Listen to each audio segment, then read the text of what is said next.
nane tugimaliriza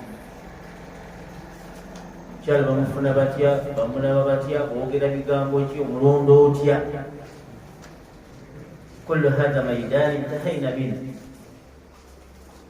awo natwavuddewo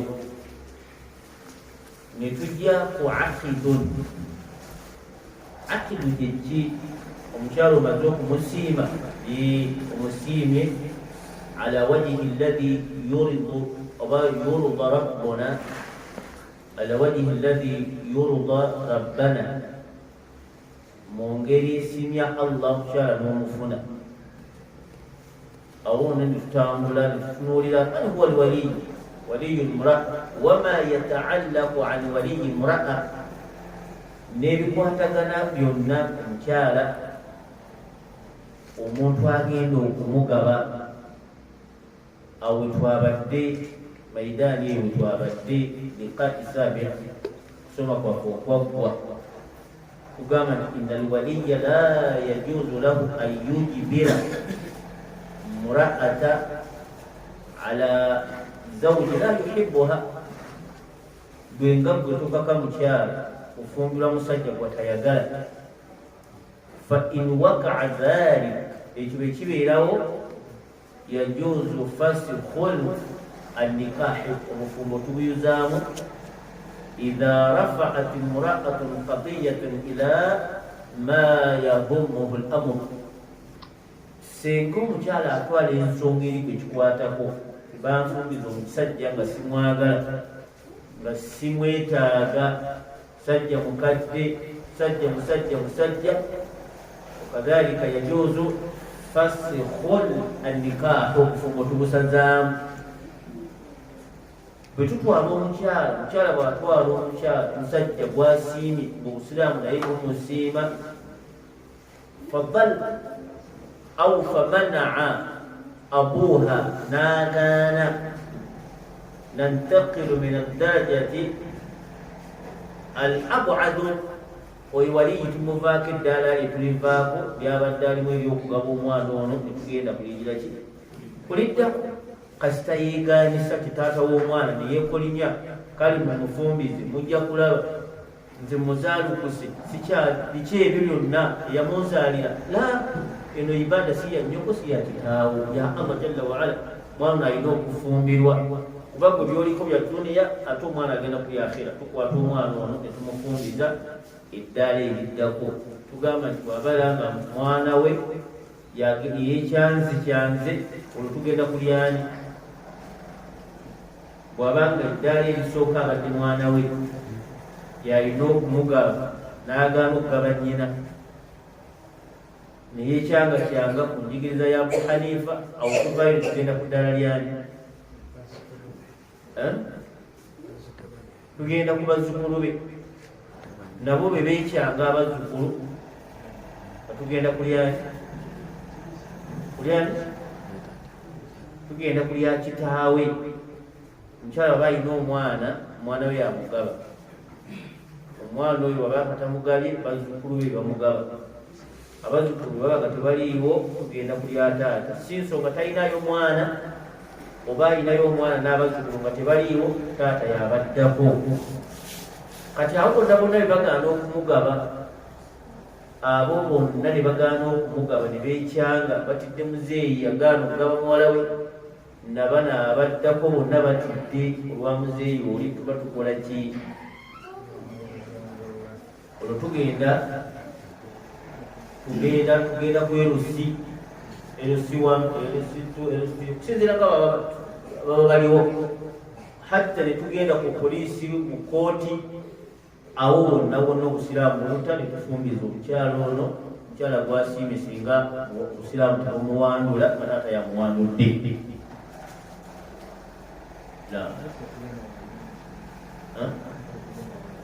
imaamu naye asobola okugaana ate oba imaamu omusajja asobola omumufunza oyo tugenda owa imaamu omusajja ono ayinza omumufunza n'amuggalira kati tugendera ddala ku ddaala eryawaggulu yatayinza kugamba nti agenda kusiba wa poliisi osi agenda kumusiba tugenda obufumule butambula tulaba nti laisa hunaka mani nga tugenda owa imamu. Imamu yawowesa bwowesi tagaba kwowesa era naye abatujja muyita ye imamu tagaba siramu tebwamuweera ddala okujjako atalina muntu we yenna mu nsi muno awo bwayingirirawo. Dhalik lwali twagala kutunuulira ebyo byonna biwedde, tugenda kati ku mbaga. Mukyala tumamulabye, tumaze omuwoowa, kati tuli ku mbaga. Embaga ma hiya alwalimatu shari'iyya, embaga y'obusiraamu ebeera etya? Lwali tugenda ku mbaga, simanyi bamwayambadde bulungi. Tugenda ku mbaga leero. Embaga ebeerawo ddi? Mata yakunu alwalima, embaga ebeerawo ddi? Ng'omaze kumutwalaka omuwoyi n'omutwalaka, oba lw'omuwoowa, oba nga mwazaaladde abaana. Amma embaga eri ku mulamwa omutuufu, bw'omala okumuwoowa mugende ewaka ba'da nikaahi. Lw'oboowa siba okola embaga, genda eka afumbeyo wiiki 3 mwezi, muteeketeeke embaga. Embaga eri ku mulamwa omutuufu ddala. Wa inkaana, ne bwabeera kale ng'ebaddewo ne muwoowa nga yembaga, fala mani, walakin al afdalu, ekisinga obulungi bawoowe mugende wiiki emu, muteeketeeke embaga muyite abantu mwezi gumu. Eyo wakati walima, embaga bwebeererawo, embaga eri ku mulamwa. Wabitegeera Yohanas? Idhan wakati walima, embaga tugikola ddi? Babawoowe mugende, bwemugenda muteeketeeke embaga ebeerewo. Wa min almashrut, ekirungi ku mbaga, an yu'lina alwalima aw nikaahi, kirungi nnyo tulangirire embaga, tugirange. Shaa alwalima, tuyite abantu bategeeze. Min assunna, embaga i'laanu walima, okulanga embaga. Qala nabiyu sallallahu alayhi wa sallama, mbaka yagamba i'limu alwalima, embaga mugirange. Oba kubika, bakuyita kubika oba kulanga. Abika batalanga, okubika batalanga ekinaabeera. Obadde nga ntukulangulanga kinaabeera, tunaffe tugenda mu muziika yafudde. N'embaga tuyinza ogibika nti tulina embaga ya munnaffe mu ngeri y'okuteekateeka omukono. I'limu walima, baka yagamba mulange embaga. Tebakugambye okubika, mulange embaga, mugirange. Wadribu dduffa, n'ettaali mulikoone, n'ettaali mulikube. Huna fihi aqwal 'inda ahli al-'ilm. وإذا كان الدف جاء في الحديث بينما غابتن أوليكوبا بسجى فحديث الضعيف أكدام واضرب الدف ضعيف سينغابا غابتن أوليكوبا بسجى.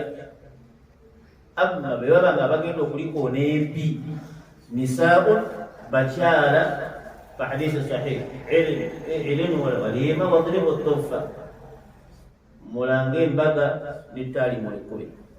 Walimaadha nadribu dduffa, lwaki tukuba ettaali?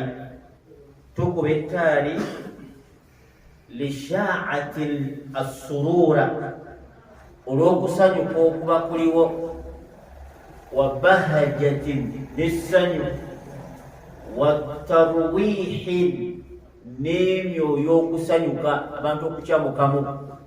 Idhan la yajuz wala yanbaghi li ahadin min ar-rijali an yadribu ad-duffa, teri musajja akkirizibwa kuba ttaali yenna. Musajja yenna tali akkirizibwa kuba ttaali, walikoonirako engalo wonna.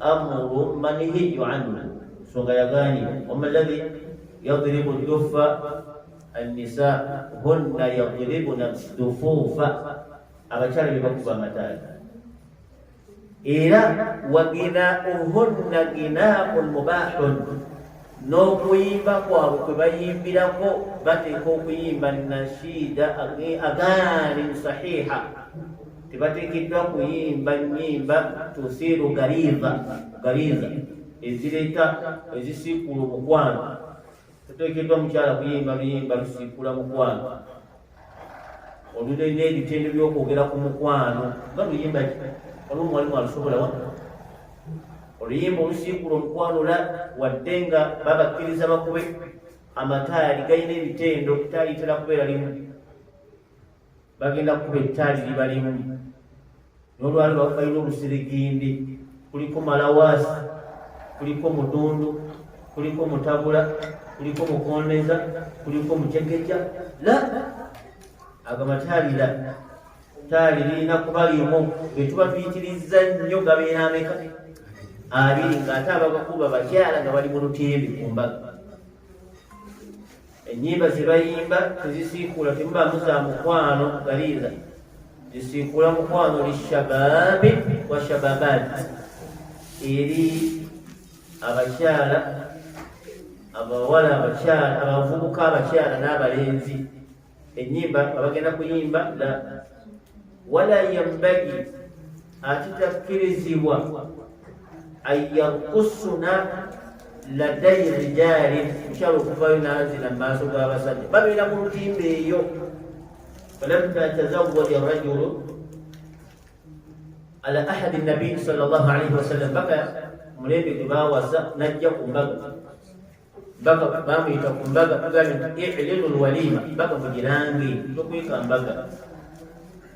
tokweka mbaga girange wama hukum ilanu lwalima yeeramu lwetya mustahabbatun muakkada ekyagalwa ekyakolwa ennyo ala ahdi nabii sallallahu alaihi wasallam sunnatu mustahabbatun muakkada kintu kyagalwa nnyo embaga tugirange tuyite bannaffe bajje wama maana alwalima kibayita embaga fihi aqwal inda ahdi alilm kibategeeza embaga isimu taami yakuluhu arais khasa mmere abagenyi abagole gye bali emmere eribwa abagole bagiyita walima era embaga min sunani lwalima embaga mu suna zaayo itaamu nas era oli bwagamba nti jangu ku mbaga tosuubirayo kirala kyonna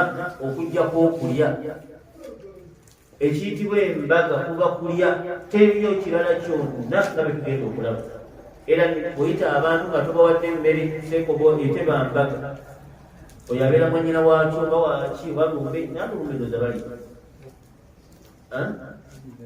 idhan ekiyitibwa embaga itaamu nas falamma kulisa bantu falamma tazawaja nabiyu nabbi yawasa omukyala ayitibwa zainabu binti jahashi awlama nabii aswabu taam abantu baali emmere eyawasa zainabu muwala wa jahashi yalanga embaga abantu ne bajja akalu wataraku baali emmere abasiba ne basiba n'okugireka ne bagireka idhan embaga eteriiko kulya oba okoze kikyamu ddala kiyinza giyita bidia oba okoze bidia yo mu ngeri embaga kulya ate bonna abantu sigamba nti bantu bamu na bamu bagenda bakokonya bagabaka keeki ne kakomeeri keeki ne bakagabula naye nagaterya bamukusalaasala oba mutiri olusi bwakkombako olina okukkuta ku mbaga era nga bakwise ku mbaga togenda ngaolidde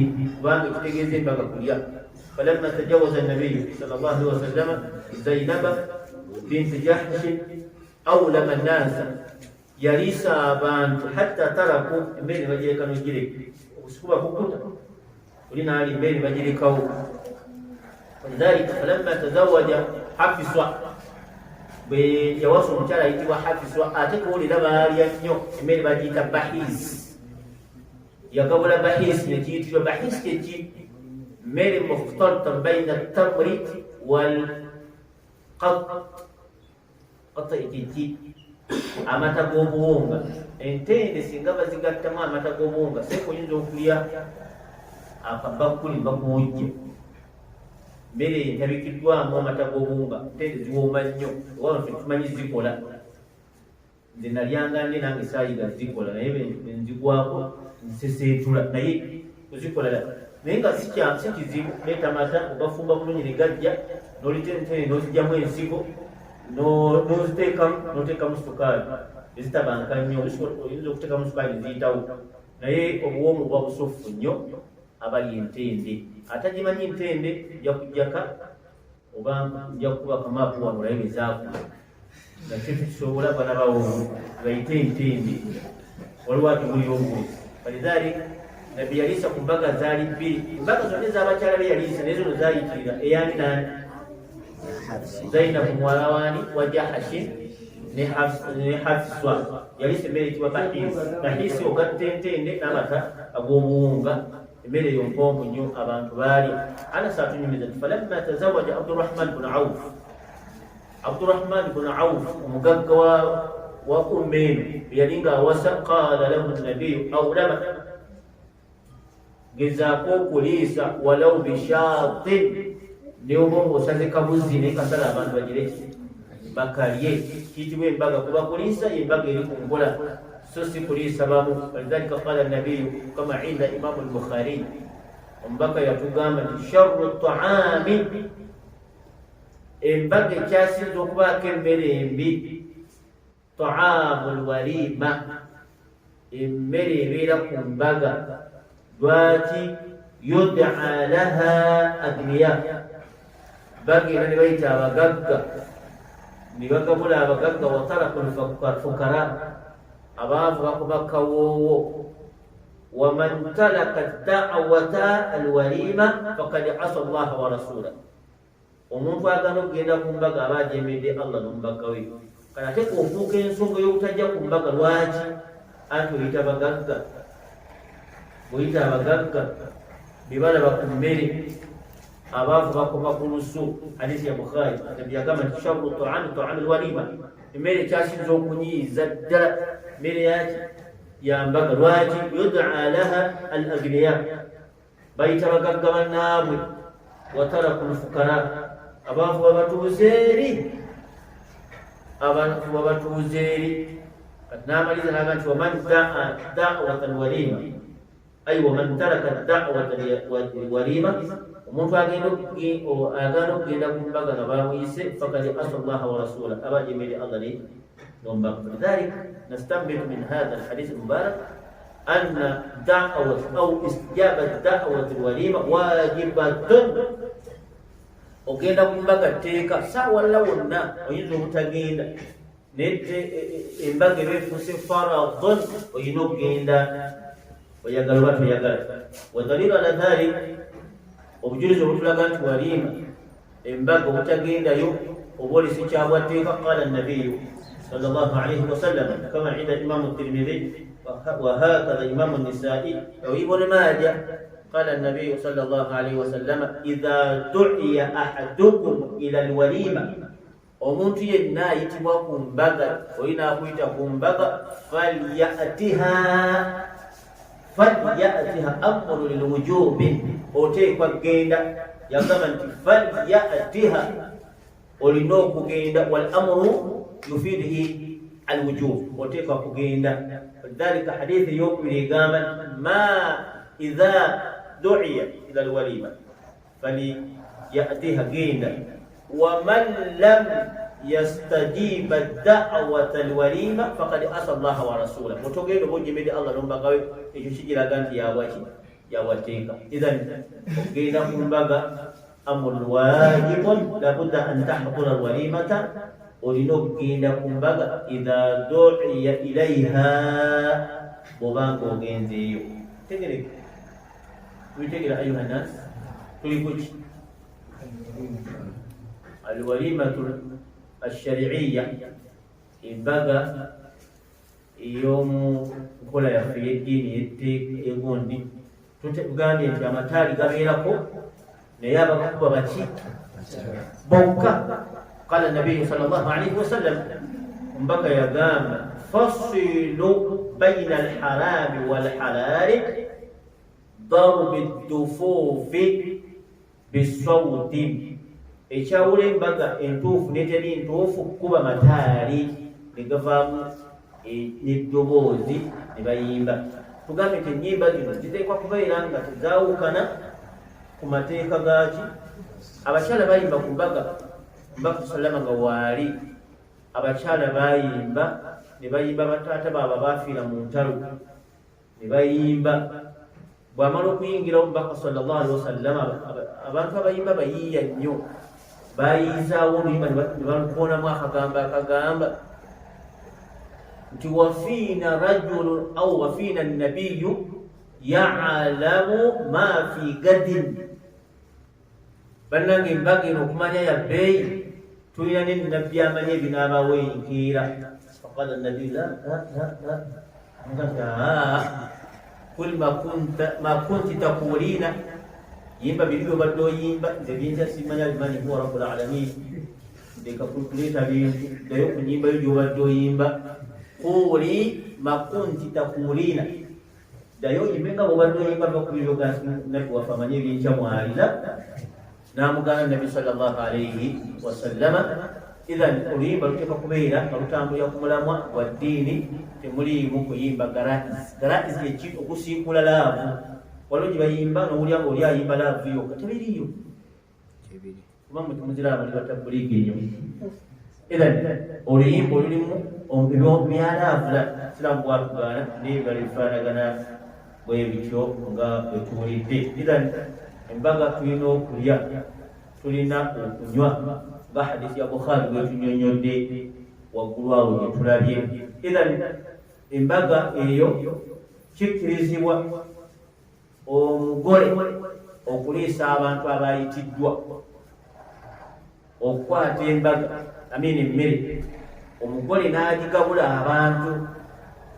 falamma tazawaja أسيد دعا النبي سهل بن أسيد دعا النبي صلى الله عليه وسلم أيتم بغي إليكم كمرينو فإذا أمن الفتنة وبما تريد بويتدبنا بمشارة وكغولا أكيد زبوغولا بقولي بمسجد يأيسي أغاني وامبيتيجي مونتيجي راو أغولا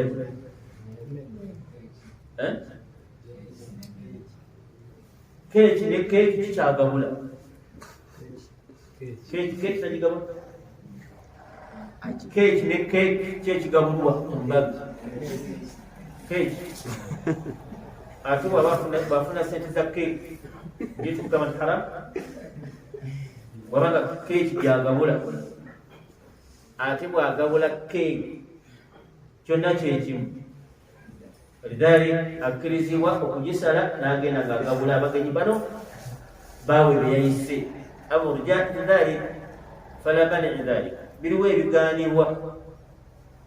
faidha kanat alwalimatu senga embaga ebeerako ma yukhalifu shari'i nga biriko ebyawukana n'enjigiriza y'obusiraamu yajuzu laka alla tusharikahum obutabera ku mbaga eyo. kalhamri kuliko omwenge abantu besibe engengere banywa nawe otuddawo mulimu n'enkofiirayo oli awo abantu besiba amagengere la kwata engatto zogende oli awo walmaazif ekintu kikuunda n'omutima negwekanga kintu kiri awo kikubawulira n'omutima gutujja butuji guti eddoboozi likutta otuddawo mwalimu nakola ntya mbaka yatugamba istajabu daa mbaka yatugamba okwanukuliddwa kwata engatto zogenda seeka ekitokotera kireke ekitokote seeka genda. Ebyo byebintu mukhalafatu lmunkarati anwalimu sante ndonge kuba leka kuba katebe n'otuliri tenti gyesemba noddawo nosula obulaali osuniraani olyadde eri nadda ku bulaali mugwanda bewakawandika abasomeza zibampandike mu bulaali obwani kwata engatto zogenda. Thabata dhalika anna aliya radiyallahu anhu qala sana'tu at-ta'ama aliya agamba sana'atu ta'ama nafumbe mmere fada'awtu rasulallah bali balina enkola nga bafumba nayita Sheikh Musa nayita omwazinyi netugenda netulya netulyamu bakwita kwewaamu netunywa balina enkola eyo simanyi wano baani agiyimirizaawo wali kale ebintu bitukwatako kakati nabafumbanga kati aliyu radiyallahu anhu yeyafumba tani yaliye fadaa nabiya sallallahu alayhi wasallam namwita ya rasulallah nekiro mpaka yagalanga nyo supu okuwuuta atambula nyo n'okuwuuta nange bwe nzijangewo nange nkyagala nnyo oba tukaddemu butwa kuwuuta nkwagala bulungi naye bw'oteekangamu obutwa tompa lutawanira bwiri lidhalik bamuyitanga n'agenda n'awuuta ku kasupu neyekomerawo ekaawo ya rasulallah oli omusajja Madina awo yali afumba kasupu era nga bweyita waliwo n'okawulira nga kaka bakiyita shurubu ng'agenda n'awuuta nekamuokinayo kya ku byenda kati Ali yamuyita koolu falamma dhahaba nabiy embaka bwagenda fawajada sitra alaiha tasawir wayingira mu nyumba ya Ali n'alaba kateni ng'eriko ebifaananyi gatto yazitadde wali atudde bakola ku byakulya n'alengera olutimbe lwe baali bataddewo nga luliko ebifaananyi n'anyonya engatto ze mpola bwe yazitadde mpola neyeseebongula swi neyeyongerayo Ali n'amulengera thumma ttaba'ahu n'amugobera nakati ya rasulallah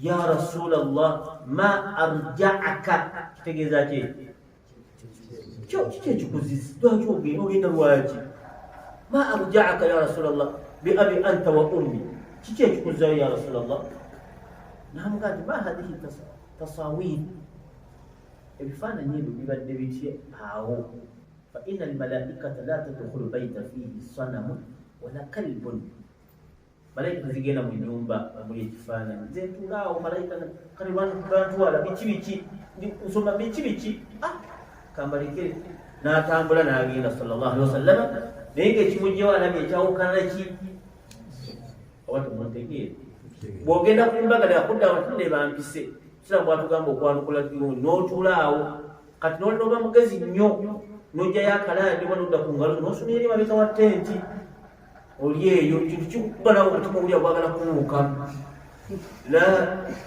kyolina okukola kinyonya ngatto zo thumma nswarifu genda nabbi bwatu byakola sallallahu alaihi wasallam empisa za nabbi mulimu abatabuliki abalina nnyo imaani eziriko obwana n'alekanga amasanyalaze agakuddemu aleka ayita eribwati n'abikuula n'abitakula byonna n'abikuulamu abantu ne babuuza kiki bagenda okusinga mutabuliki n'ekirevu kye wayazikuddemu aziggyemu kati abantu ne banyonya emiguwe giri n'avayo ng'awuusi gyawuusi olaba ya ayuha bukedde ng'enkyakera kugira ki kutonda anti omutabuliki bwe yagenze ku mbaga y'abanne n'asikamu amasanyalaze ne bamukuba gyabakuta yakuddeyo nga neekeremukiwa kikuuleko olaba obuuza amawulire ayuha naasi kwata engatto zo nyonya ekkuba eryakugize akada faala nabiyi oli yali mutoowe olaba oli yali muki yaleese emmere agirinnyeemu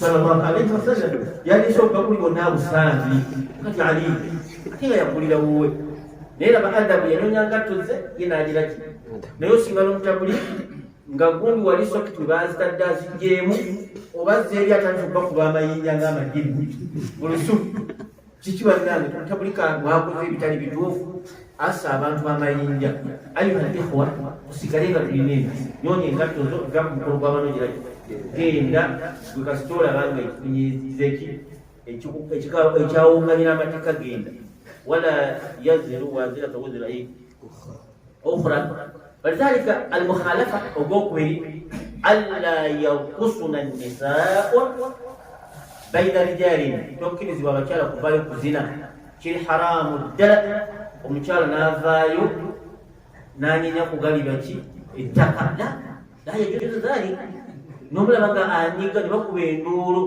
omukyala ne yenyiga ogenda okulaba hajja avuddeyo n'ekirevu kye ng'afuuwa ajjayo emitwalo ebi n'afuuwa n'alaba nti akoze nnyo ofuuwa kyayuhanani la abadan tokkirizibwa mukyala kuvaayo ku zina ng'abantu batudde abakazi n'abasajja. Thaniya almukhalafat omu ku byawukana tetukkirizaako maazif bivuga byonna ebyebika byonna wala dabaaba tetukkirizibwa kuba kintu kyonna oba ndongo oba mudundu mugimanyi mudundu alala adungu si mudundu wabula adungu tumanyi tokkirizibwa kubeera kuliko adungu kuliko endongo kuliko nene bingiri mugimanyi ebyo byonna byonna la yambagi almumin alladhi yakhaafu rabbahu an yajlisa au yusharika fi hadhihi alwalima tuteekeddwa kutuulamu eyo mbaga efaanagana bye wala yajuuzu era tekikkirizibwa eri abakyala bana arusaini abagole ababiri an yajlisa fi nisa okutuula mu bakyala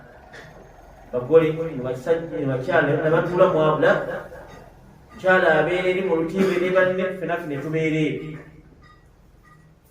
tokkiriza omukyala musajja namugole nomukazi n'omusajja ne mutuula mu bakyala oba ne mutuula mu basajja era eyo ensonga mukhalifu an alwalima ashariya embaga eya obusiraamu tokkirizibwa kukola mbeera eyo nsonga endala era eri mukhalifu alislam okudiibuuda ku bintu ebikolebwa ku mbaga wala tusirifu inna almusirifiina innahu kanu ikhwana shayatin wa kana shaitanu lirabbihi kafura idhan alisrafu fi lwalima amru manhi okudiibuuda singa nemmere bagiye wali sanga emigaati bagirinnye la siraamu tekukkiriza kudiibuuda kwonoona embaga y'omuntu ebifaanagana bwebyo ekyeba kitakkirizibwako attahania birifaa albanin okwozaayoza ne tujja twoza munaffe allah yebale kutuusa ku mbaga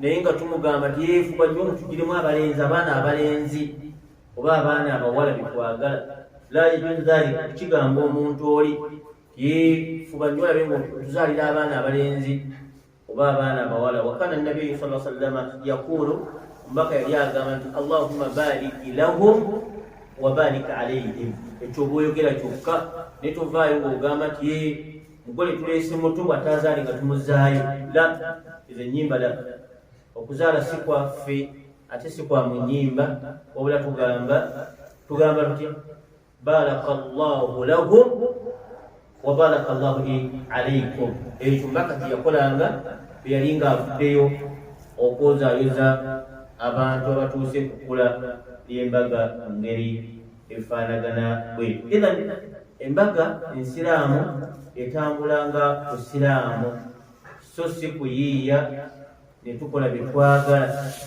era embaga eyo bwe tubeera nga tugikoze tuteekwa okuyita abantu abasinga okuba obulungi nahsabuhum almuttaquun au muttaqiin betusuubira okubeera nti baki bakkiriza nabbi yagamba nti wala la tusahibu illa mu'mina wala yaakulu taamaka illa ittaqi mbaka yatugamba fuba nnyo abagenda okulya ku mmereyo ng'obasuubiramu okubanga batya allah subhanahu wataala hadisi hasanahu sheikh albani abala baali baajogeramu naye wa hasanahu sheikh albani yagamba alhadisi hasana idhan embaga ensiraamu bwetu bwetambula mu ngeri efaanagana bwe kugamba fuba nnyo okulaba nti abantu abazze ku mbaga balina okulya fuba nnyo okulaba nti abantu balya mu ngeri efaanagana bwetu idhan ensobi ekolebwamu adamu qiyamu salat abantu abasinga okuba ku mbaga tebaagala kusaala naddala abagole tebaagala kusaala abagole osanga batudde bwebali beetegereza ddala naddala bakuliko ebigunda weewuunya singa n'omusajja omukulu avuddeyo kiseera kya sola asibye kooti mu kiwatu akutuka neno kikona byazi atabimanya ndongo yikuba bilala n'ebyazi na bilala tibikwataganira ddala kyokka eswala etuuzi. Idhan eyo khata'un kabira abantu okudda mu kuzina wa talaku sola, eyo nsonga nnene ddala. Abagole kizibu okusinga n'omugole asaala, kizibu okusinga n'omugole asaala. Era embaga tebaakuba zinyi, embaga tebaakuba zinyi abadan. Ate banaazinirawa abazina bateeka kuba mu lutimbi. Ffe tubeere n'okulinda kintu kimu, mmere. Tuba tulinda bulinzi mmere kubanga embaga kulya. Kati ate okuzina babeere na mugole waabwe eri mu lutimbi n'ettaali lyabwe. Tugambye ettaali liba liki limu. Kale betukolamu okwonoona gabeera abiri. Naye osiŋŋaana nga bagamba gati khalifa atuweemu kaswida. Khalifa waati ma maana alkhalifa? Gati khalifa Sulaimaani abakujangu otuweemu, naye naavayo mu khalifa nadda ku ttaali n'alikuba empi. So kati nga ateekeddwa okukuba ettaali empi ateeka kuba mukazi, mataali abiri.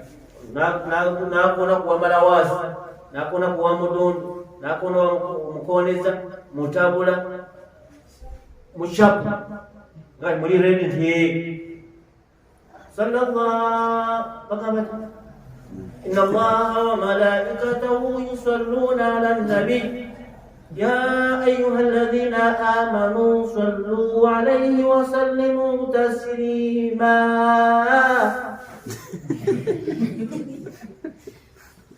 Nataalika khalifa bila matali lidhalika tokkirizibwa kuvaayo okuzina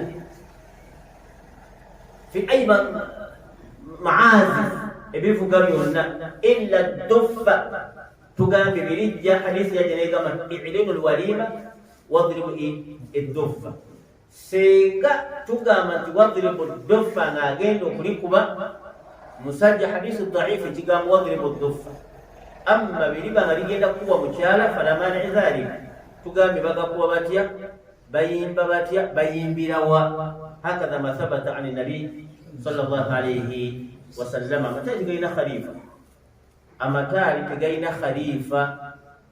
Ye khalifa ategeeza ki? Khalifa bawa mataali la simanyi gye bakijja, naye nga khalifa tabeera wa mataali. Khalifa akulembera abantu mu ddiini n'ebirala ebifaanagana bityo. Fa inna al-khalifa yustakhlaf, khalifa wavaawo ne baleeta omulala. Inni jaa'ilu fil ardi il-khalif, ngenda kuteeka mu nsi omuntu ajja okuvaawo. Thumma yustakhlafu, nteekewo omulala, so si wa mataali nga bwe kijja. Kullu dhalika bid'aatin mukhalifa an shar'i, byawukanira ddala enjigiriza y'Obusiraamu. Idhan olwaleero tubadde embaga ey'Obusiraamu n'ebyetaagisibwa. Tugambye nti bwoyita abantu balina okulya. Nabbi byali ayogera sallallahu alaihi wasallam, yagamba nti inna sharra at-ta'ami ta'ami al-walima, emmere esinga okunyakuwaza yemmere y'embaga. Lwaki enakuwaza ayuha nas? yudia laha al-agniya, batuuza abagagga awasaba wataraku al-fukara, abaavu ne batuuza eri. N'agamba nti waman lam yastajibu da'wa, omuntu bw'atagenda nga bamuyise ku mbaga, faqad asa allaha wa rasula, naye gw'omuganya okugenda olw'ensonga ki? Tajja kulya ate ng'embaga n'omwonemesa mu ngeri efaanagana, ensonga yalize. Amma faman ata alwalimata wa huwa saimun, ate singa tugambye nti istajabu du'a au da'wata alwalima, wajiba okugenda tteeka. Naye singa oba nga wasiibye n'osalawo okugenda, fahadara ta'amu, oba oli awo ebiyungula ne babireeta nga wasiibye, okola otya? Anta mukhayyaru, weesalirawo. Imma an tasuuma wa imma an taftura, oli wa ddembe okunaaba mu ngalo n'obaako kyeweekolera, oba okuvaawo n'ogenda otuula eri ebbali n'omaliriza okusiibako mu ngeri efaanagana bye. Walakina al-awla, ekisinga obulungi naaba engalo, otandika okubaako kyeweekolera, onoosiiba olulundi obuddako mungeri fanagana bwe. Barakallahu fikum wa jazakumullahu khairan wa ahsana Allahu a'malana jami'an walhamdulillahi rabbil alamin. Barakallahu fikum. Sallallahu alayhi wa sallam wa ala alihi wa sahbihi amin. Tutunuulidde omukyala okubeera nti aliisa. Naam, mukyala aliisa agabula abantu abazze ku mbaga. Fa in amana, bw'abanga ali atatidde buzibu buyinza kuvaamu kutambuza mmere eyo, tewali mutawaana. Amma okweriisa ku mbaga tweriisa, naam, tweriisizaawa mu nnyumba. Amma mu kidaala noyasama ng'ekinyonyi ne bakuteekayo akagaali, la abada, la yajuuzu dhaalika. Musajja n'ayasama ate n'omukyala naye n'ayasama. Era ng'oyagala okulaba endulu, oleetanga kinene n'okimuteekamu olabe oba aliddemu okuliira mu bantu. Lidhalika la yajuuzu dhaalika. Amma mu nnyumba tweriisa. ودليل على ذلك أن عائشة رضي الله عنها لما أدخلها أمها في البيت، عائشة النبي بيرينغا موسى صلى الله عليه وسلم نينا يموينغيزا waliwo mukyala twalisenga senga yali ayitibwa Asma binti Yazid. Twali tumanyi nnyo nga Fatibatu Nisa, mukyala mukalu nnyo ku bintu ebikwatagana wa yali muyitirivu nnyo. Yakola ku mukolo gw'omubaka sallallahu alaihi wasallama okulabirira Aisha n'okuteekerateekera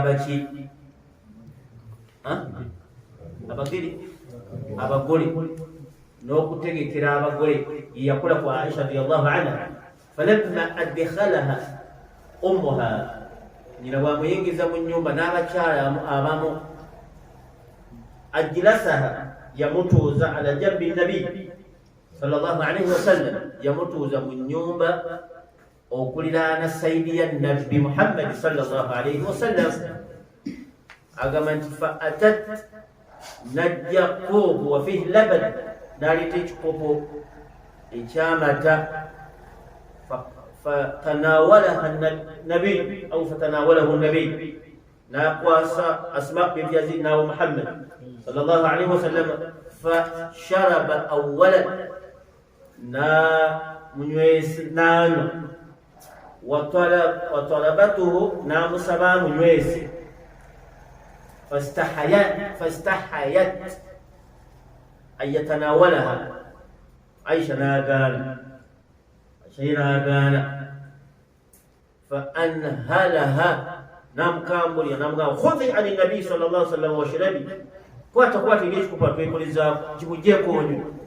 Idhan waliwo kunywesa omunene yiye yiwamu bwangu yasanga mubuzibu n'ayagala anywesa omukyala.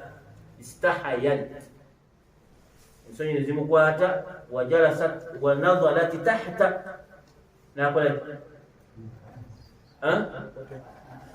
n'atunula wansi.